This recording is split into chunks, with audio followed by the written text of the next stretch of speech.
It's cocktail party season again, which means you're probably eating a lot of cheese and crackers these days. Well, what I like to do is instead of serving cheese and crackers, I make a cheese tart. It's a little bit more sophisticated, a little bit more substantial, which is really good, especially when your cocktail party food needs to double as dinner. You can make your dough early that morning before the party, or you can do it the day ahead. So I've got a little bit of sugar. It's just going to give the yeast something to feed off of. This is just regular old active dry yeast. This water is slightly warm. The yeast like it to be just a little bit warmer than you are. You don't need a lot of bubble. Like, check this out. This is enough bubble. I'm using a mix of flours. This is all-purpose flour, and the all-purpose makes it light. The cornmeal just makes it a little bit sweet and also adds a tiny crunch, which is nice. And the whole wheat flour adds nuttiness. And then I'm gonna add my liquid, and I'm gonna add some olive oil. Yes, you could do this in a mixer, but then you'll just lose the pleasure of being able to smush dough in your hands, and it's really nice. You can make this exact recipe just using a regular short crust pie dough.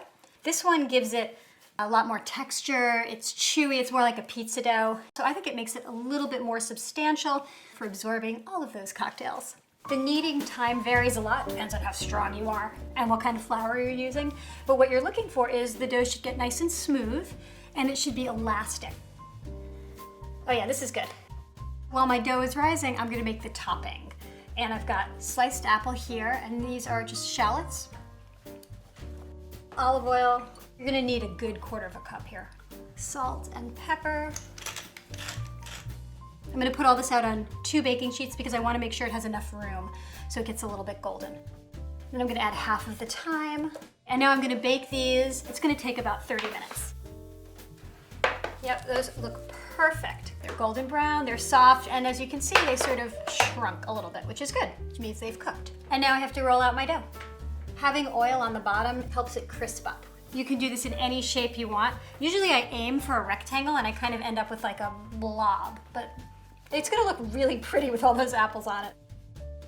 You wanna make sure your blue cheese is in medium-sized crumbles.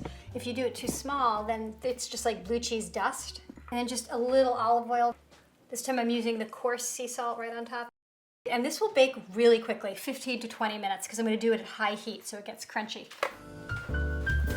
And it's cocktail time. If you wanna be really precise, you could use a ruler. Some people I know use rulers to do like these perfect little pieces. I will not be doing that. It's a perfect start to the holiday season, and a lot better than cheese and crackers. Cheers, happy holidays.